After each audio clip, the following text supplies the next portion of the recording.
Welcome everybody to another edition of FGI TV. I'm Jeff Bergerson. My screen name is JT Bergerson. Joined as always my partner Zach Turcotte. His screen name is Mysteriously on daily sites. We are with FantasyGolfInsider.com. If you haven't checked us out, do it now. Become a premium member. We got some excellent stuff. Week 2 is in the books now of the fall season, Zachary. And aren't you glad we're playing fall PGA golf? Yeah, like I said, when you go back to looking at the opportunities that are out there every year, you watch that web.com tour really carefully to see which of these guys are going to rise up. And sure enough, some of the biggest players that we've been looking at have risen to the top. Yep. Last week, it was Griot. This week, Smiley Kaufman, even more of a deep sleeper. Yep. We had Patton Kizzire, who was our #1 sleeper of the week, I think, for both of us in terms of what we recommended. So these guys come in, they're informed, they've been playing great all year over there. Nobody knows who they are. I think there was a little more buzz on Kizzire just due to the fact that he had been playing so well on the web.com A little bit, but still 10% maybe in some contests. Yeah, 10 to 15 depending on the event that you were in. So plenty of opportunity to gain value. And then people read our write-ups last week and they were asking, well, is this guy good for cash games? Right. Yes, he's good for cash games. I don't know that I necessarily would have said that for Smiley, but I mean, I didn't really anticipate he would shoot 10 under on Sunday to just go ahead and win the event outright either. So I love weeks like last week when our inbox are flooded at our tweet. We're getting tons of tweets from people who just had huge weeks. Sometimes we like to read off successes, so I'm going to shoot off some names of some of our members who let us know about their success last week, because you guys deserve congratulations. You're working hard, you're doing your research, you're putting in the time, so congratulations to all of you. If I missed some of you, please forgive me. We got a lot this week. I was just trying to keep up with them all. So we'll start with Carl Spackler, Austin Welsby. Easy for me to say. I'm going to do half. Nice. Mark, 3 minutes in. Perfect. That's a new record. Yep. Mark Pollard, Stanley Tubrix, Jeff Townsend, Modified DFS, who he's been a member a while. John Grady, same thing, loyal member of ours, we know him. Holden DeNuts, that's my favorite screen name. That's his given name. I love it. That's his birth name. Yeah. Beautiful. Sean at Nocturnal One, Phil Draper, Jeff Polites, Stephen Mazzilli, Brent Morris, the list goes on. Mike Muller, who is Just Win Baby 66. Our buddy Jake Fincher, who owns Fincher's Barbecue down in Georgia. I know if you live down there, you probably know who they are because they're one of the best barbecue sites in the country. And if I'm ever down there, I will check you out, Jake. But you had a good week this week. You told me you'd send me some barbecue sauce, so I'm looking for that in the mail every day. Corey Garland, who we met out in Boston, actually won the 5K guaranteed this week on Fantasy Aces. So that is awesome. So nice job, Corey. Way to go, way to win on Fantasy Aces. Speaking of Fantasy Aces, we talked them into doing a coming up. Fantasy Golf Insider free roll. That's next week for the WGC. So be sure to take steps to get into that. What you need to do is you need to remain a member of FGI or become one if you're not one. Click through the banner on our site or on the preview, deposit $25. You get a bonus on there. Just put the code INSIDER. You get the bonus. Email me your username and screen name for both our site and their site. My email is jeff@fantasygolfinsider.com. Then when the free roll is posted, just sign up and get on board. $500 will be handed out in free prize money. So that's pretty cool. We're excited for that. And I've heard from a lot of people who are jumping on Fantasy Aces to get involved in that. So that's pretty sweet. Yeah, and if you haven't checked out Roger's column yet, you were way behind. Even if you're not playing over there, it's a fantastic write-up. Yeah. Every week, really in-depth, digs deep into a lot of the players that, a lot of folks really are kind of glossing over. So every week, Roger does a fantastic job on his write-up. It's a fun read. It's a great read, so check that out too. Absolutely, yeah. Even if you're not on Fantasy Aces, like you said, I mean, we are sponges. We read everything and study everything we can possibly get our hands on, and I kind of talk about that in my article this week, that you can never get too much stuff from people. Whether you use it or not, there might be a nugget that you pull from it, but it makes you better, makes you smarter. So yeah, definitely check out Roger because he does a great job. On to shots of the week, Zachary. Are you ready for this? I'm always ready for this. Every week. It doesn't take very long to get somebody who wants to qualify for this. I feel like some of the guys in there are trying to qualify for this. They want to get on board. Maybe we should come up with like some clothing or something. Say shot of the week nominee early on in the tournament. Kind of list the names on the back. Yeah, I think that would be a lot of fun. I will say this. So if you have a shot of the week candidate and you want to throw it out to us, some of you do on Twitter or email it to us, and we actually pick it. Well, I'll send you a free T-shirt. How does that sound? Deal? Yeah. Absolutely. But you got to take a selfie of yourself doing the shot. Wearing the T-shirt. Wearing the T-shirt when we do it on the webcast. How does that sound? Absolutely. Deal? I like that. Yeah. All right, we got to get a picture from you doing it, and we'll put it up on our webcast. So, shot of the week took less than 1 hour to get in the books this past week, thanks to Jonas Blixt, and I'll read through the glorious shot tracker that he provided to us. So, shot 1, 260 yards to native area. That's not a good start. No. Shot 2, penalty stroke. Sure. Shot 3, 252 yards to, you guessed it, native area. native area, 216 yards to the hole. Yeah. Shot 4, 159 yards to, we're going to go to the left rough this time because we're equal opportunity rough hitter here. So just staying away from that native area. 62 yards still away from the hole. Shot 5. Hits it 75 yards to the right fairway, so at least we're heading in the right direction. He's only 39 feet from the hole at this point. That's like on 5. So So he's only got 39 feet to cover between here and the hole. How does he screw up the rest of the way? Right. Shot 6, 18 feet 6 inches to right fairway. Did he miss the ball? I didn't see it, but 18 feet. I know. So he covered less than half. I'm watching this in my office thinking, my God, what is happening? I wish I could watch this live, but I couldn't find any footage. Yeah. So he's now 20 feet away. Right. Shot 7, 27 feet to the green now at least. So he's within 5 feet 11 inches. He's going to save it for an 8. Yep. No, he's not. Oh. Shot 8, 8 feet 5 inches. So he's 2 feet 2 inches away. Finally, shot 9. He puts up a 9er. A 9 ball. You know, he fought back quite a bit that first day. I thought for a moment that he was going to make a charge and make it back to the right side. He just never did. But I will say, to his credit, after a couple terrible holes to start out with, he did fight back a little bit there. He didn't completely cave in at that point. I personally thought we were going to see that WD shortly after that, because that's sometimes when guys just kick her in after a 9 ball early on. Right. Yeah. You know what? But no, he fought back. So. Yeah. All right. So he had a 9. So 9. You know, one bad hole, right? One bad hole. Right. All right. So the next one we'll do is for one we got a tweet from our buddy Roger. On Ollie Schneider-Jans on, what was it, Saturday, right? Saturday he did this. And he went bogey, bogey, bogey, quad, boom, so dead. Didn't just get it out of his system for one hole. It took him 4 to get all the way through. And it was brutal because he went from -9 to -2. So he was 1 or 2 shots off the lead to completely out of the event at that point. I mean, that was pretty remarkable for a stretch run. I mean, you see holes like Blixt where they just fall apart on one hole. They struggle. They get through it, and they kind of go back par. He absolutely let it get away from him. Hung in there, fought a little bit for the rest of the weekend. Well, I don't remember what he salvaged, some middling finish for the week. Yeah, it wasn't good. Nothing special for the weekend, but he went from being in contention. This seems so typical for the younger players that are on tour. Mm-hmm. I mean, you just see it one week after another, where it's Berger, whether it's Koepka, who I'm sure if we looked, we could find his own shot of the week this week as well from what he did on day one. But it's just one of those things with the young guys. You have so much talent. Most of them are big hitters and pretty decent putters, but if they get a little bit off, boy, it can sure be a nightmare in a hurry, and that was definitely the case with Ollie. So, Roger Casey, wherever you are, whatever you're doing, it's time to do a shot for that one.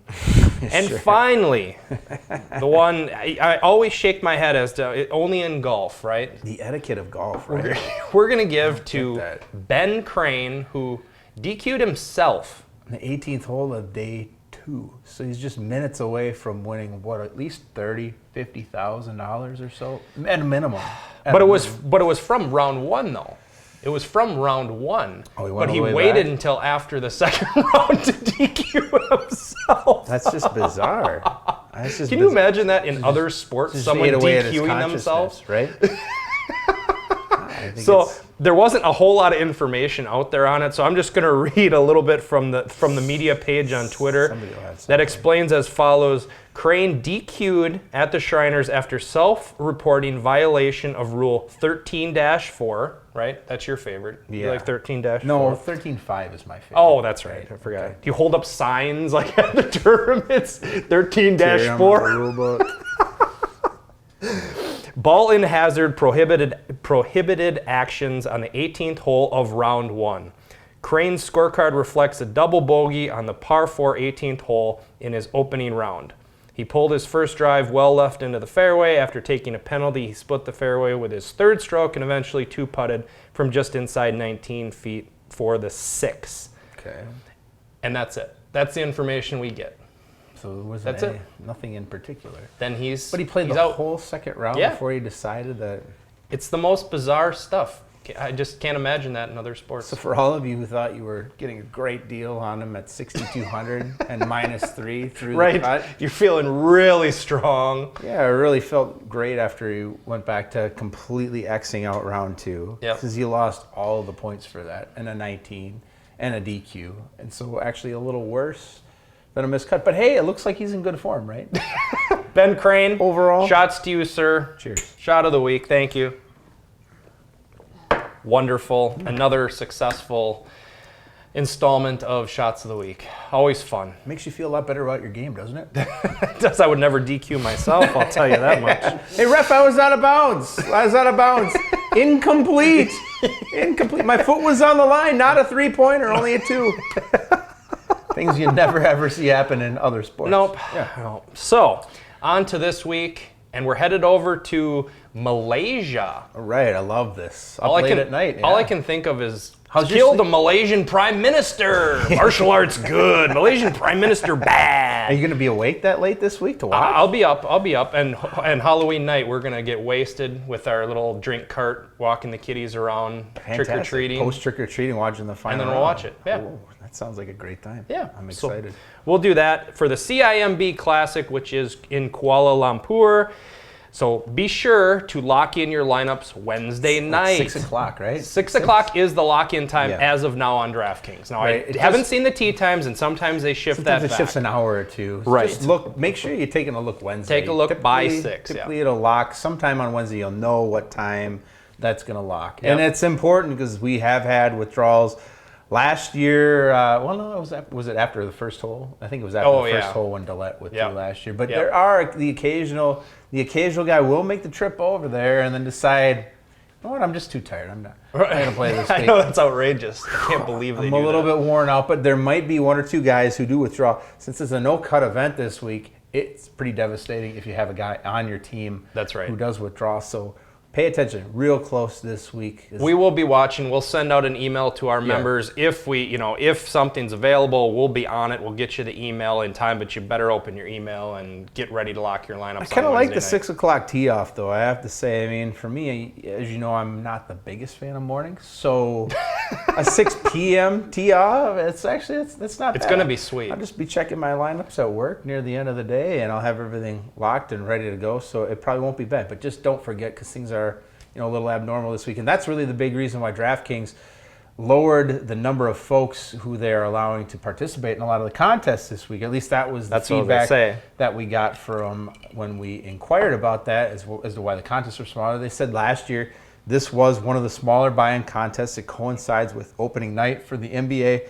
So they said there weren't as many players. So let's go ahead. Let's try to get as many lineups in there as we can to show them that there really is this interest in golf. As soon as we posted this on Twitter over the weekend, people were outraged. I know. I mean, people were upset immediately. Well, it sucks. Yeah, they're filling events. They filled every tournament event last weekend easily. Yep. It wasn't even close. There was certainly no overlay, and they filled them up. So I don't know why they needed to cut back quite that far, and they've got resources out there to get the word out of saying, hey, the event's going to start a little bit earlier. There wasn't really any need to cut it by 30%. Week over week. So hopefully, we can fill everything up really early this week and then next week they'll see the response. You know, what I'd really love to see is for us to get the $100,000 first place prize for the $3 buy-in back huge. again. It's huge. It draws so much interest, and I think if DraftKings is able to get the prices out the way they were this week, because they got them out by about 10:30 or 11 this morning. So we know it's possible. We know they can do it. Yeah, absolutely. Just do it. Just make it happen. Just get them out there. If they're if they're a little bit inaccurate, nobody cares. The field is going to adjust for some of those inaccuracies anyways. So it doesn't necessarily matter if they're off by $100 or $200. Just get the prices out.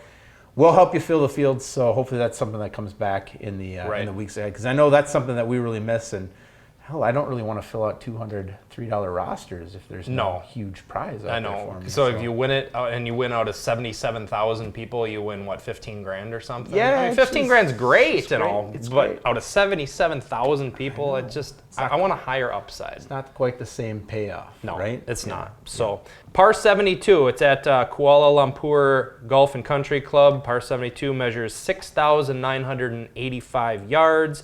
As Zachary said, it's a non-cut event, and there's only going to be 78 guys in the field. So keep that in mind when you're adjusting lineups. We'll talk a little bit more about what kind of guys you're going to be targeting in this event as opposed to a full field cut event. Yep. Another thing to note is tournament history. It's only been played here the last 2 years, so don't look back a long time. The Malaysian Open on the European Tour is played at this location, right? And has been for the past 7 years. So we can look back at that. And we did on our site. A couple of our recommendations come from solid play there.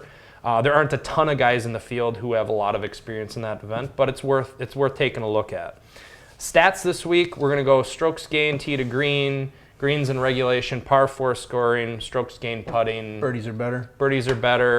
Any other outliers or anything that? No, nothing really. You know, it's a shorter course, so everybody's going to be able to hit here. So if a guy is a really good iron player, I think if you're looking at the statistics, guys who are good mid to long iron range players are probably going to be some of the guys that stand out a little bit more. You know, if you look at the history here, in the last 2 years, it's pretty easy. Ryan Moore, 2 straight years winning this tournament. Ryan Moore is not a long hitter. He's a pretty good iron player. So obviously, you know, he's one of those guys who has stood out. And if you look at tournament history, there really is a pretty good correlation, at least in those first 2 years, among the guys who succeed. It's tended to be, you know, pretty much the same over the first couple of years. So there's a few names that are on the list that really stand out. So I think if you can isolate that sort of style of play, you're going to be pretty successful this week.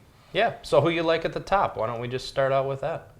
Do you like Ryan Moore? I hear he's had success here before. Yeah, he's done okay. So, yeah, Ryan Moore, he comes in, he's not in, you know, I think what I like first and foremost in terms of Moore is that he isn't the highest priced guy, which is a little bit of a surprise.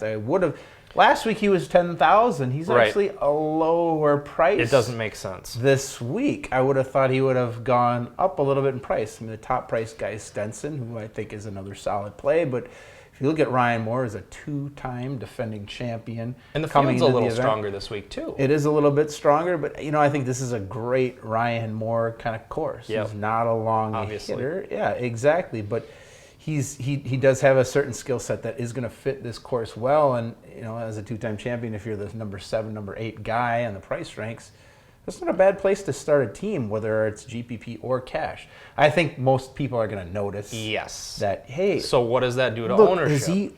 Has he done well here before? Oh, both years?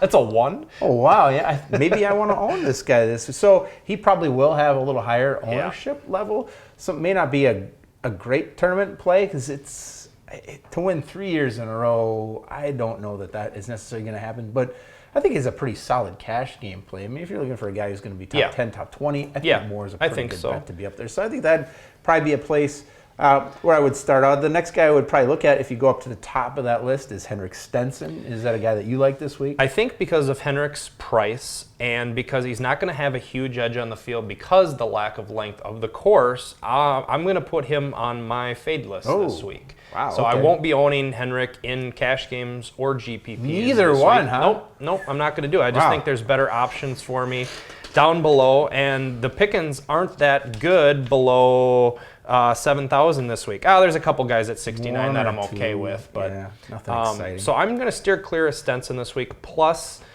I generally don't trust Henrik. Really, even with his recent play being as strong as it is. Yep.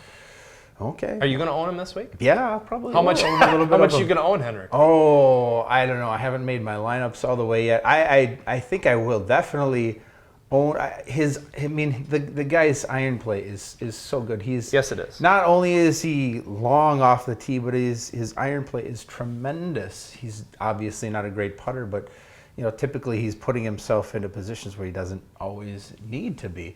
So I think on at least a few tournament teams, I will certainly take a shot. This is a week where you're going to have to pick a winner. You're probably going to have several guys in the top 10 if you're going to want to do well in GPP. That just tends to be the way that these sorts of events works out. Henrik is a scorer as well. He is a scorer, and that's one thing that we will be looking at is guys who can score this week and rack up those DK par 4 points. Scoring, birdies are better. These are all statistics where Henrik tends to do really well, so you're going to pay a little bit of a premium. But I think you can benefit from having him on a number of your tournament teams, so I will probably own him. Whereas last week I was off of Ricky just because of inconsistency. I was too. I feel like Henrik has been amazingly consistent. He hasn't really been able to close a lot of events recently, but he had like 3 third-place finishes in his last 6 or 7 events. Yeah. I've just found a lot of success in fading the top-priced guy or 2 or 3. And Rory was week 1, and Ricky was last week. And if they don't finish top 3, they're not going to produce their price. And you're going to benefit. So who do you want to start your lineups with? So what I'm going to do is drop down a level. I like the ability to score, and I'm not worried about guys going in the tank for periods of time and missing the cut. So I love the young guys who will score. Tony Finau looks like the most owned player of the week, I think, as we were talking about earlier. At 8,500. How does he go down in price? It doesn't make sense. After his Albatross and he had actually top 10 points. He finished T16 last week. Albatross, a bunch of eagles. Yeah, he's a max scorer. I also like Daniel Berger, who's at 86, which seems like a really good price for him. He can't miss the cut, so he's going to get 4 rounds in there, and he's been playing really well lately. Yep. What do you think, like a Justin Thomas? Justin Thomas at 96. He was next on my list. A little more expensive, but he's been playing great lately. I would rather load up on those guys than go up to Stenson, and I also am okay with Danny Lee at 9,200. I think Danny Lee has got to be on almost every team that I make this week. Oh, that's what I feel like. I feel like Danny Lee is probably going to be one of my. I think he's 90. Was he 92 or 9,100? One of those. Oh, Danny Lee is 9,200. Yeah. Okay, either one. I feel like that guy there. The longer courses have tended to be where he has struggled a little bit more. So like the PGA Championship, he struggled. The Open, he struggled.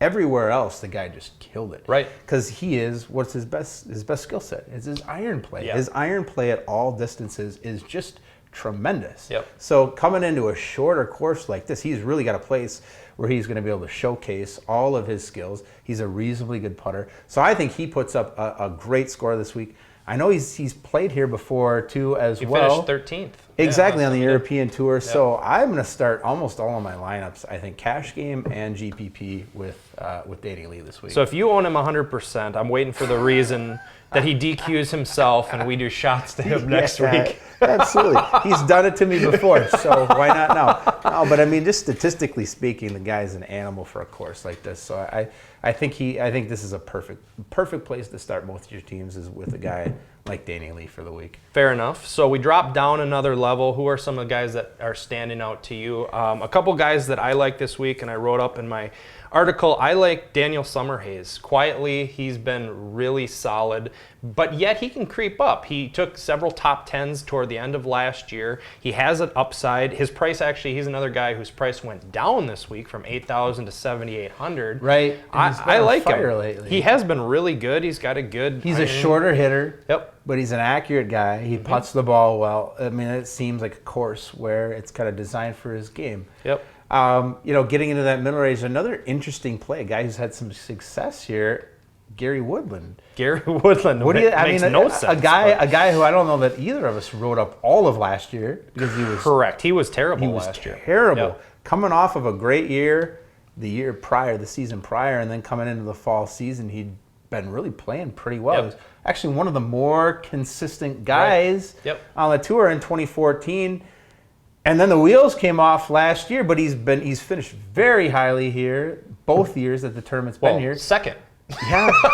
So when you look across and you see the 2 and the 2, also very good. Pretty good. Are you going to own him this week? I will own 0 Gary Woodland. None of them. I know, it's crazy. I can't even get you at 8,700 and on a Woodland. Nope. I have no interest in Gary Woodland. I need to see something from him before I go in. Not even as a contrarian play? No, because I don't think CPP? Nothing? I don't think he's going to be that big of a contrarian. $3 buy this week. Oh, you think he'll be highly owned? I don't know that he'll be highly owned. I just don't see that he's going to be. I don't think he's going to be under 10% owned. Maybe 10 to 15% this week, just because people see the double runner. Smaller field, it will be difficult for folks to get. I just don't see, and he might prove me wrong and come up with a 3rd consecutive runner-up finish. I don't know, but I won't be owning any of him. Dropping down a little bit to the sleeper range. Anyone stand out to you this week? There's not a lot below 7,000 that I looked real closely at. Guy who has disappointed me almost every time I've written him up, but has done well every other time that I've left him alone is Hudson Swafford. Yes. Yep. Yes. Last week he crushed my King of the Hill team. Yeah, he's a guy statistically who shows up pretty well. He hits it pretty well off the tee. He's a good putter. He kind of fits that young guy coming from college to the pros mold. And he's had some success. His game had steadily been improving. Going into last week, I think he had an 18th. And a 30th in the Shriners, and we shot really pretty well the first round, on pace to make the cut, and then something happens, and then Friday he's completely off. So that was rough for us as far as that particular recommendation. But we come back to a no cut event this week. He's at 6,800. I think he offers pretty good value at 68, considering I think what the lowest price this week is at what 62. Yep. So to get him at 68, right, I think it's pretty reasonable. He can't miss the cut, so he can have a bad round like he did last Friday, and he's still okay. He's a guy who can still hit some birdies. He's got enough length here. A couple of those par 5s you're going to be able to get to in 2, so he should have even some potential eagle opportunities.